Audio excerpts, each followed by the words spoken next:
अपनी पाठशाला में आपका स्वागत है। हम क्लास 12 अकाउंट के अंदर चैप्टर नंबर 3 ख्याति का मूल्यांकन सीख रहे थे।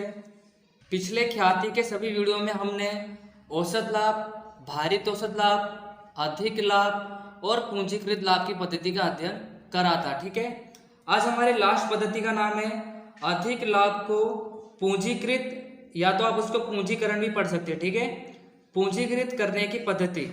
क्या लिखा है? अधिक लाभ को पूंजीकृत करने की पद्धति। अधिक लाभ में जो भी स्टेप थे हमारे 6, वही के वही स्टेप है, बट लास्ट स्टेप थोड़ा बदल जाता है।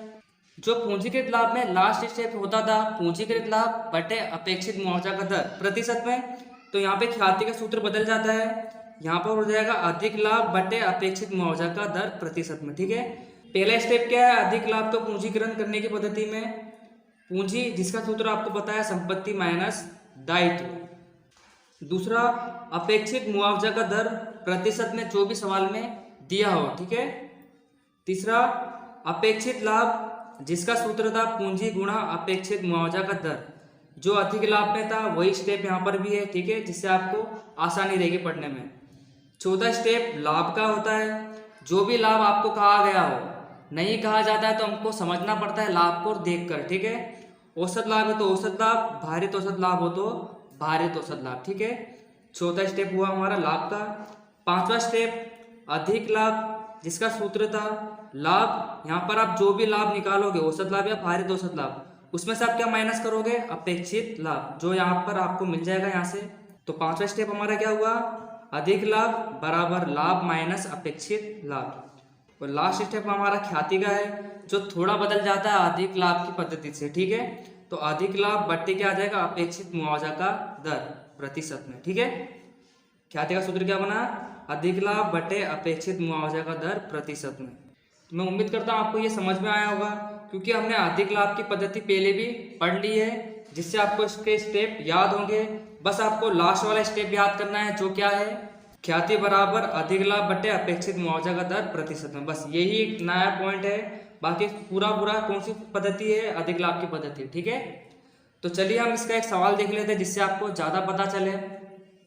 तो हमने स्वाध्याय के सभी सवाल कर लिए हैं, बस हमारा क्वेश्चन नंबर 11 बाकी है, जिससे हमारा ये चैप्टर पूरा हो जाएगा। ठीक है, यहाँ लिखा हुआ है प्रभा और प्रभु की साझेदारी पेढ़ी की ख्याति की कीमत अधिक लाभ को पूंजीकृत करने की पद्धति से निश्चित कीजिए। लिखा हुआ है यहाँ पे अधिक लाभ को पूंजीकृत करने की पद्धति। यहाँ पे हमको पूंजी दी गई है 9 लाख, अपेक्षित मुआवजा का दर दिया है 12% और अंतिम 5 वर्ष का लाभ हमको दिया हुआ है। तो आपको वर्षों के लाभ को अच्छे से देखना है, फिर आपको अंदाजा लगाना है कि कौन सी पद्धति का उपयोग हम करेंगे। ठीक है, तो यहाँ पर हम औसत लाभ की पद्धति से लाभ निकालेंगे। तो चलिए हम इस सवाल को कर लेते हैं।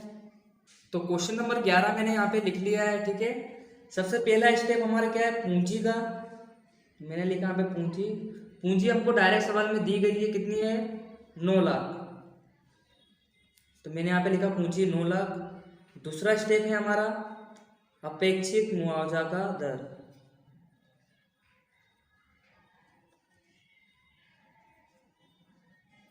ठीक है, कितना परसेंट दिया है हमें?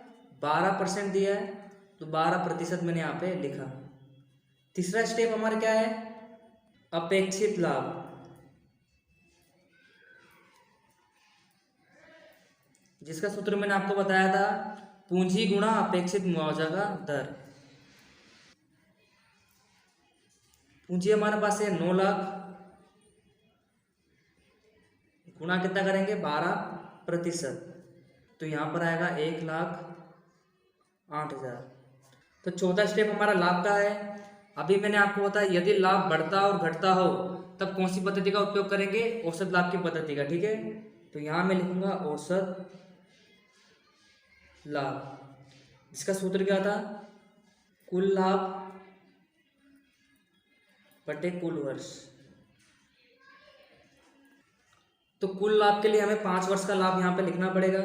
पहले वर्ष का लाभ था 1 लाख, दूसरे वर्ष का लाभ था 1,40,000, तीसरे वर्ष का लाभ 1,30,000 और चौथे वर्ष का 1,50,000 और लास्ट 5वें वर्ष का 1,80,000।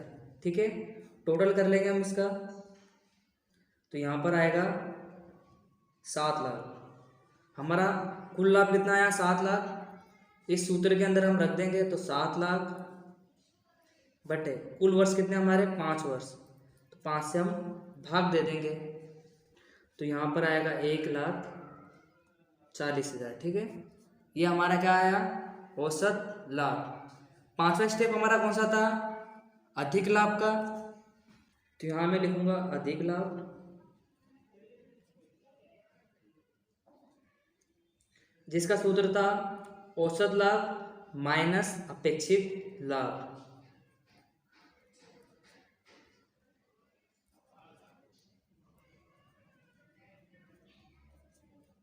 औसत लाभ हमारे पास कितना आया? 1,40,000 माइनस अपेक्षित लाभ हमारे पास कितना है? 1,08,000, जो माइनस कर देंगे हम, तो यहाँ पर आएगा 32,000। अधिक लाभ हमारे पास आया। लास्ट स्टेप हमारा कौन सा है? ख्याति का।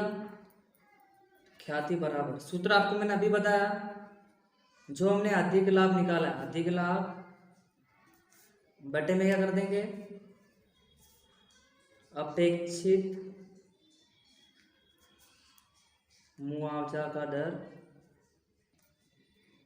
किस में रखेंगे हम? डायरेक्ट प्रतिशत में रखेंगे। ठीक है, अधिक लाभ हमारे पास आया 32,000 और अपेक्षित मुआवजा का दर दिया है 12%।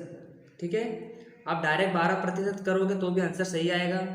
यहाँ पर आएगा 2,66,667। तो ख्याति की कीमत हमारी कुछ इस प्रकार आई, 2,66,667। ठीक है, तो इस प्रकार इस सवाल से हमारा चैप्टर नंबर 4 पूरा हो जाता है। आप होमवर्क में उदाहरण नंबर 9 कर सकते हो, जिसके अंदर सभी वीडियो से सवाल किए गए हैं। अगर आपको उदाहरण नंबर 9 अच्छे से आ जाता है तो आप इसके कोई भी सवाल कर सकते हो। ठीक है, तो अब हम अगले वीडियो में अगले चैप्टर के साथ मिलेंगे। तो आज के लिए बस इतना ही, मिलते हैं नेक्स्ट वीडियो में। Thank you.